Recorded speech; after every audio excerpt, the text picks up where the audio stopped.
Hey, welcome to Inside the Artist Studio. I'm Rose Fredrick, and I am here with Pati Stajcar, my dear friend, the wonderful sculptor. And we are catching Pati at the very end of October. She has her trailer and truck and everything packed up. She is headed out to Easton, Maryland for a huge waterfowl show, Pati. It's the Waterfowl Festival in Easton, Maryland. Yep. One of the things I love about the show is that the proceeds go towards conservation and wetlands and, just all the good things that a wildlife artist loves. Yeah, I love that too. So, this is kind of a big deal. You've done this show a number of years, but this year is extra special It's because yeah, very true. you're the grand poobah this year, huh? I know. It's about the 20th year that I've done this. Wow. Um, but Wow. this year they invited me to be the featured artist, which I'm just so thrilled and honored and to have that recognition and they give me a bigger space. I can bring more Oh, pieces. yeah, which is I'm yes. bringing 79 pieces to the show. So Oh, yeah, whoa. it's Holy. my whole, like you said, my whole trailer is loaded. I've Mm, got large from anywhere from tabletop, small, little, trinket kind of things, up to I've got a couple of 5, 6 footers with me too. So nice. um, the featured sculptor always does a piece that's dedicated to the show.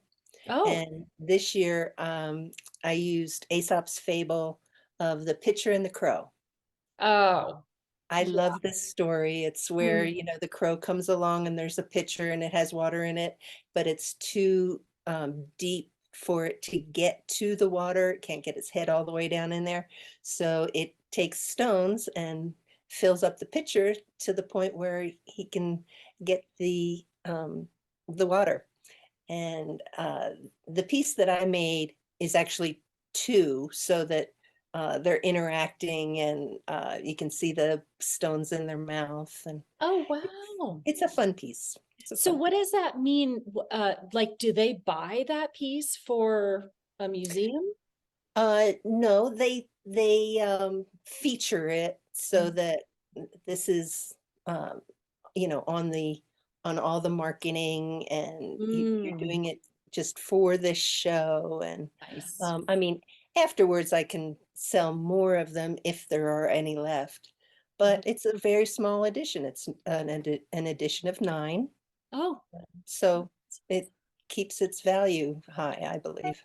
that's really nice. Yeah. So 79 sculptures, holy moly. Dave, your Never loving. your hubby and master art schlepper. My art supporter. Yeah, the biggest cheerleader around. Artistic supporter, yeah.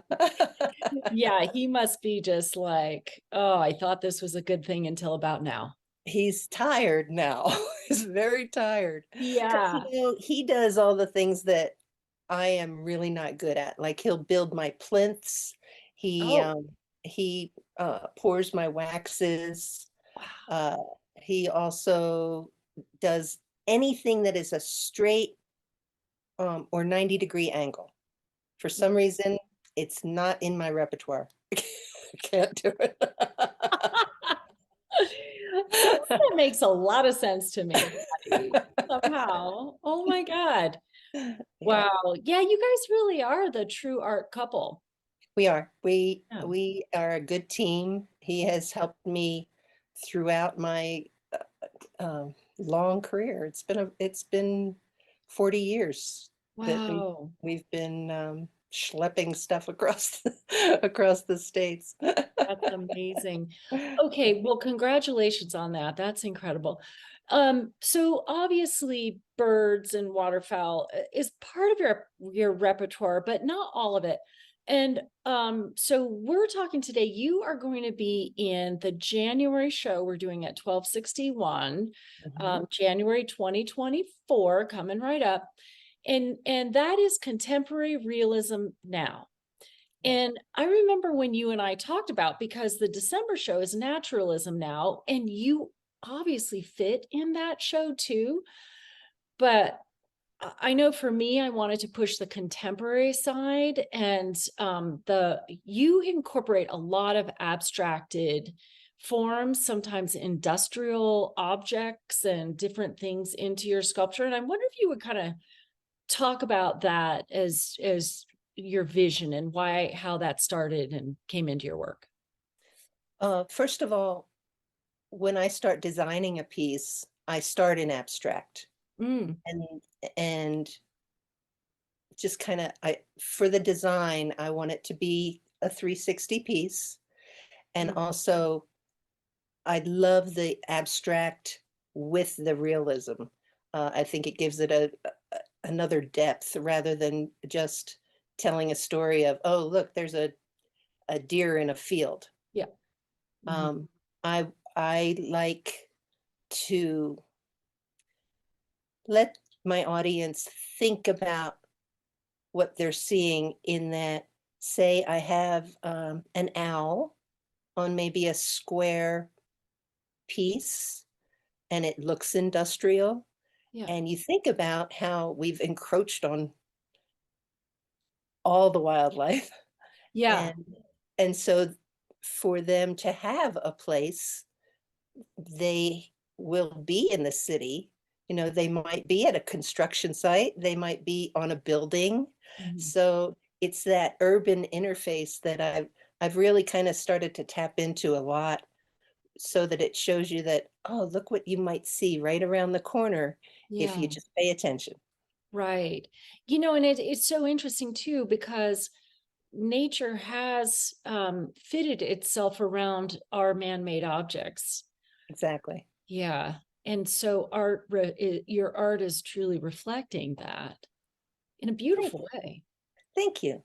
Yeah. And I do want people to think about what's happening, you know, as we encroach on them. Mm, We're not really leaving them a whole lot of space to just be completely wild, and they are adapting their lives to ours right. rather than we adapting to theirs. Now, I Right. live in the mountains and I do adapt to theirs because I have cougar and bear and elk, and I've got everything. I don't have to go anywhere to do my research. Right. I can just look out the backyard and say, "Oh, look, I have 30 elk in my backyard," which is Wow. wonderful. I know. Wow. But again, it's because this whole area has encroached Mm, onto their land. Yeah. yeah. Yeah, Mhm. their habitat. Mhm. So I want to also talk to you about materials, because you are a sculptor who does it all. You carve wood, you carve stone, you work in bronze, you work, I mean, found object sometimes comes into pieces. Um, I think this is okay. I don't I'm going to ask you what's your favorite, but I think you're going to say it's the thing you're doing at the time. Actually, it's not. It's the thing I'm not doing at the time. And the other thing you're not doing. Right, right. That one sounds much better all of a sudden. So let me ask you this. Does the material dictate the subject ever? Sometimes. Hmm. Actually, a lot of times in especially my woodwork, Ah. because I try and let the wood tell me what it would kind of like to be. Oh. So I will study that piece of wood Hmm. and turn it over and around and upside down until I see something that kind of peeks out that says, oh, look, that looks like the ruffle of a flamingo. Oh. Or I like that grain and that kind of looks like maybe a peacock. Yeah. So And That so when you say you look at a piece of wood and turn it around, this isn't like an exercise over an hour. This is an exercise. days and sometimes months. Yeah. Yeah, to figure out what that piece wants to be. Right. Now, marble, I kind of try and tell it what it should be. How does that go? An exercise in futility. Right. Yeah. But you know what? Every time I do a piece, there's always something that I find in the middle of it. It might be a stain, it might be a fault, it might be a crack, it might be a different material that has incorporated itself in the marble or the wood. Mm-hmm. And I always try and work that to the best of its advantage. Oh. So I've never done a piece that the material did not dictate and change what I was going to do originally. And it always comes out better. Mother Nature always makes it better for me. It's amazing. Wow. Wow. I know, I'm very lucky. You know how artists always say happy accidents? Yeah. It's true, but you have to recognize that accident. It's luck comes to those with a prepared mind. Ah, yes. So when you're open to whatever is coming to you, and if you've done so much research and you know been out in the elements, all of a sudden you say, ah, this will work. Yeah. I Well, I can would incorporate think, this. yeah, like 40 years down the road, you're really open to luck and, you know, crazy accidents happening, huh? Absolutely. Yeah. It's my bread and butter. Yeah. So, let me ask you about birds specifically, because I know you've done other things, but birds really seem to come out predominantly. Am I getting that right? Yes, birds resonate with me since I was small, you know, knee high. Uh, always gravitated towards the birds. And Oh. even I grew up in southeastern Pennsylvania. It's gray from about November to April. It's just gray, except for the cardinals, the male cardinal. Oh. It's just a beautiful little red fluff. And when you see that, it brightens everything around it just by being there. And that it looks happy. It's flitting from here to there. It's got so much freedom, you know. So I think the freedom of the birds is what drew me to them. But then as I got older and I was starting in my art career, I would volunteer with raptor education facilities where they were outreach, so that they would teach biodiversity and stuff like that and why we need wildlife.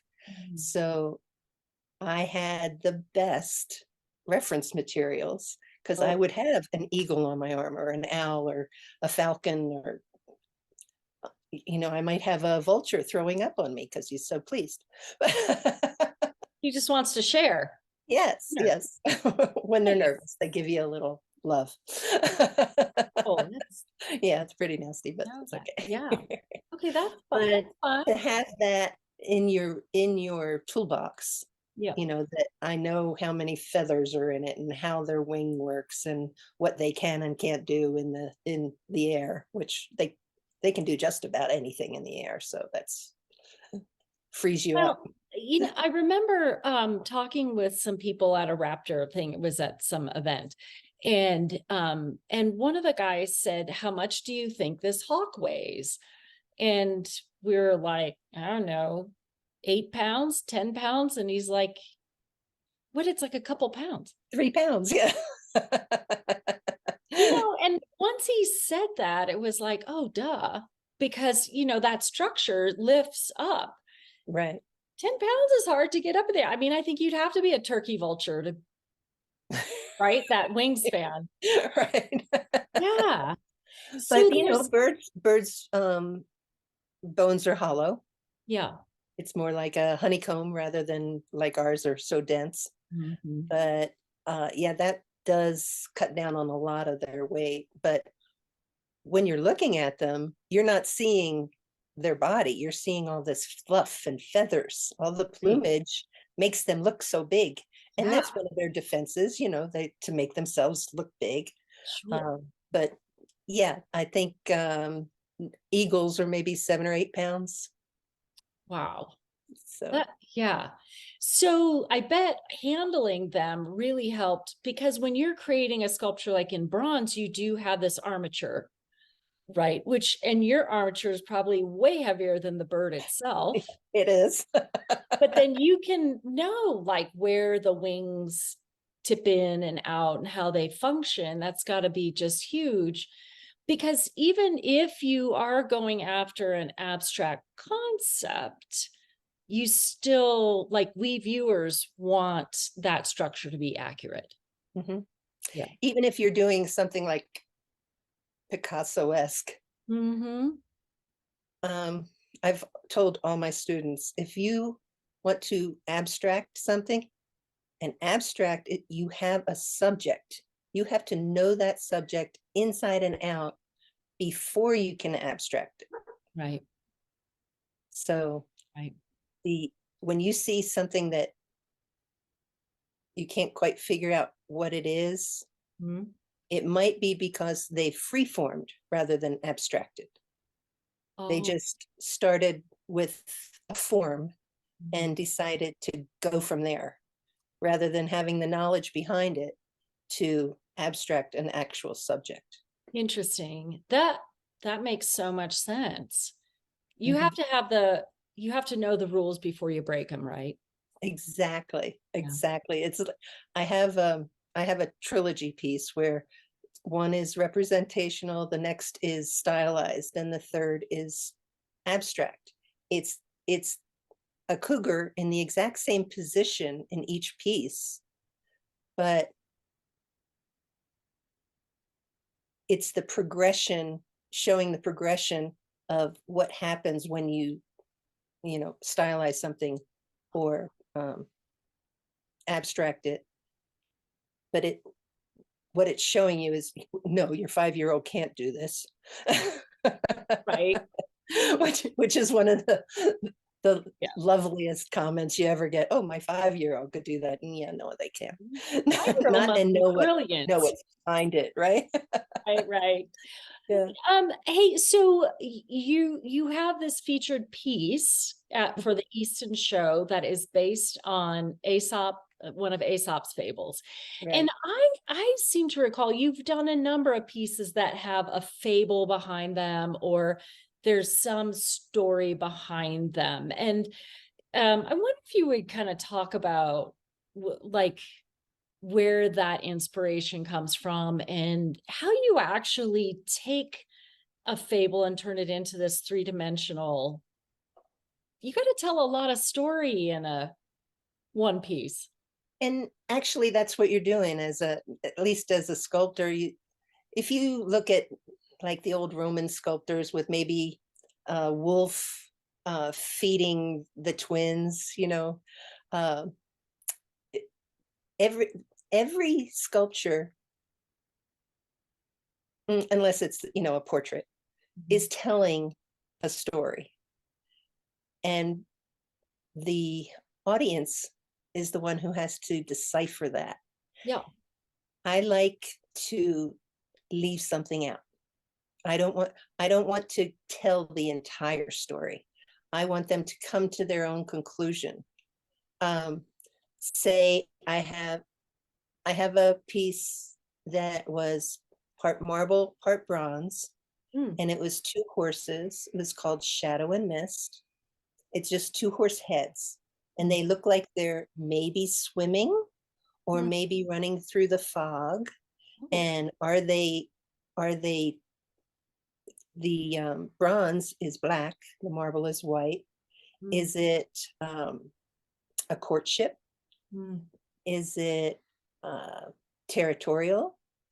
Is it ethereal? Is it like, you know how a horse will spook at just about anything, like a Mhm. paper bag? Yeah.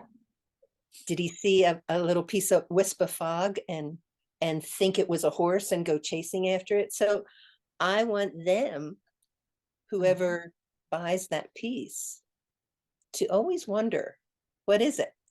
Yeah. What what's going through their mind? And I want them to put themselves into the piece Hmm. and end the story. You know, And it it, can change. yeah. I mean, I think that's what we hope for, right? For me, when I'm curating a show, you as an artist, that people will come with their own stories Right. and put that on the work. And I know I think it's always fun when I'm at a collector's house and they say, oh, this piece is called, blah, blah, blah, but we call it this Right. because it reminds us of this time. And I'm like, oh, Exactly. that's so cool. Yeah. And what I like about pieces like that is when I say they can change, it's like, is it one day to the next? Is it from a month? And I always encourage people to move sculpture around the house, to, Yeah. not keep it in one spot because it becomes invisible. Yes. But if you move it every now and then, you look at it, might be in a different light, and you see something different. Hmm. And it skews the way you think about what's going on in the piece. Yeah. Is it a balance of power? Are they fighting? Or is it a matrimony? It's, Mhm. yeah, Yeah. For collectors, I think it's easier for a lot of collectors to envision where to put a painting versus a sculpture. Do you have that? Do people ask you about that? absolutely. In fact, one of the things when I'm at a show is I ask people, do you have a place where you think you might like to see this? Hmm. Is it a kitchen piece? Is it a bathroom piece? Is Yeah. it out in your garden? Oh, You know, it depends on the aesthetic that they have in their home, of course. But what I've found, and this kind of sounds funny, but there's a progression of the way people buy art. They start out with prints yeah. and then they go to paintings and then they go to original paintings um, with maybe oils. And then they decide, oh, I think I'll get some watercolors or acrylics. And then all their walls get filled up and they still love art.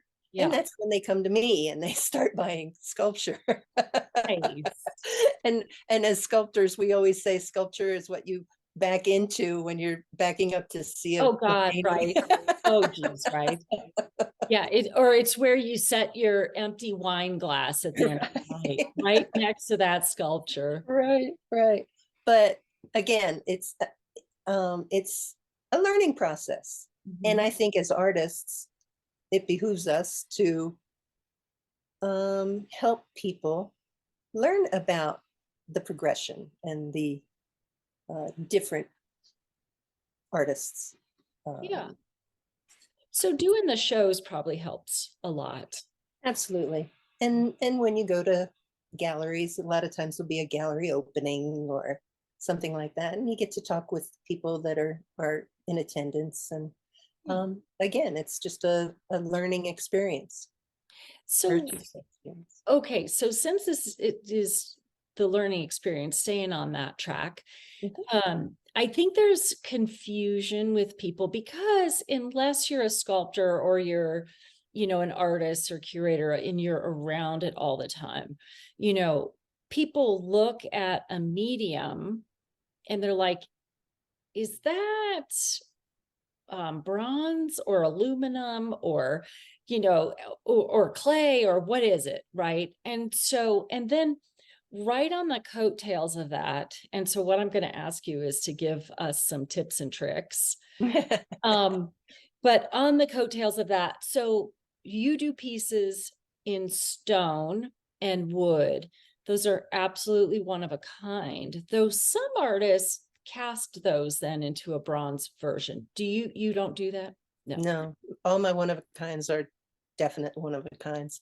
Yeah. Um, if I do the bronze Mhm. and I use it as a model for the wood or whatever, Oh, because a lot of times I'll do a clay uh-huh. and I'll do a bronze of that. Hmm. But normally what I'll do is I'll change the orientation or whatever. I'll change something about it so that it's not Oh, the a same direct, thing. yeah. It, I don't do, Mhm. no, one of a kind's one of a kind. Yeah, yeah. And then also edition size. So like I like to tell people if they're looking at, for example, hand pulled prints, having the edition under 100 for sure, but if you can get something that's an edition under 25 is amazing. Now sculpture, um it's so expensive, and you were mentioning smaller editions. So what's a typical edition size for you? um, I have a range. I have from 4 to 18. I Mhm. did do 24 at one time, but that was too much. Yeah, But that was just once. yeah. Normally now it's usually between 6 and 12. Okay. Uh, small additions, it keeps me engaged because I do my own work, Mhm. and uh, I want it to be the best it can be to go out. Mhm. And if I start getting bored, I might get sloppy, and I don't want to get sloppy. So I Yeah. try and keep them small. And I think there's something else about, like, people understand that, for example, bronze costs money because there are a lot of steps involved in it. But I think another thing that people don't take into account, along with the other steps, are that just making a bronze sculpture requires gas, for example, fuel. And so you're kind of, as an artist, at the mercy of a lot of factors in the world too, right? My bronze prices doubled, Wow. just the plain bronze, and that's without it going through the foundry. Oh, So so not only that, but I have to weld, so I have my welding gas, the welding tips, all the welding rod, which the welding rod is made out of the same type of bronze that is cast. mhm. So that's another expense. It's a very expensive process.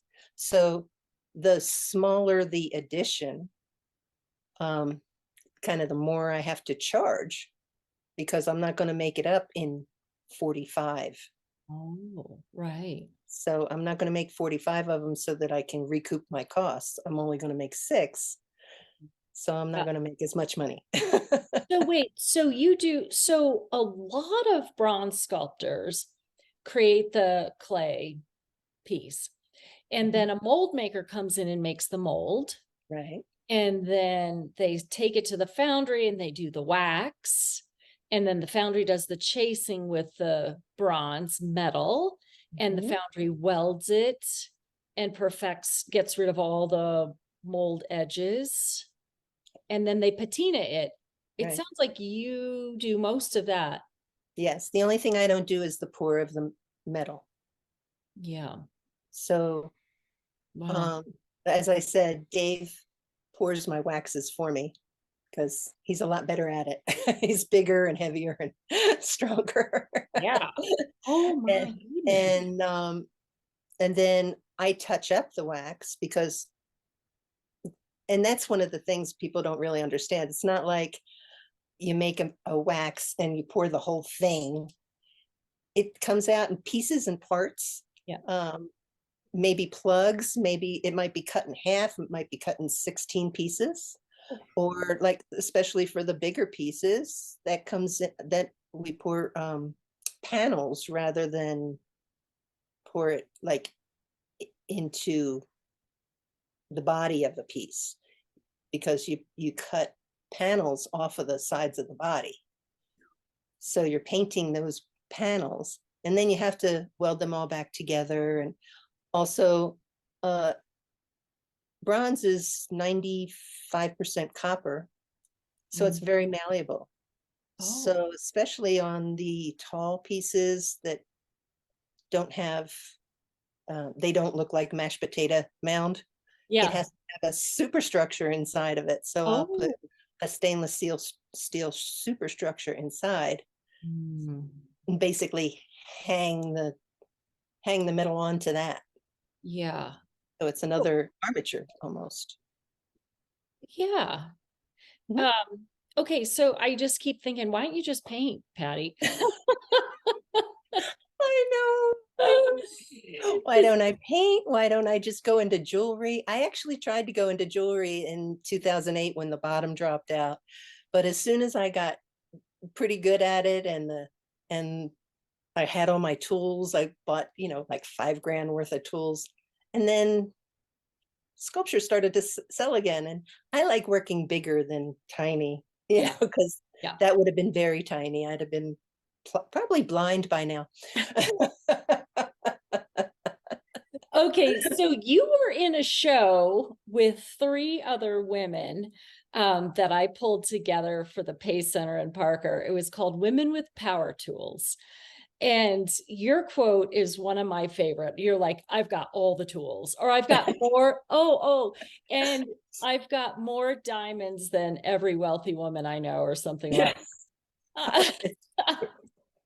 It's true. And it doesn't matter how many tools you have, you always go buy more. I Wow. don't know. I don't know why that is, but I just went out and bought 5 grinders because they were on sale. You know, And you go because through I them. know at some point I'm going to need them. Wow. Yeah. Yeah. So, That was a wonderful show, by the way. oh The my gosh, the that was. women in that show are so talented and Mhm.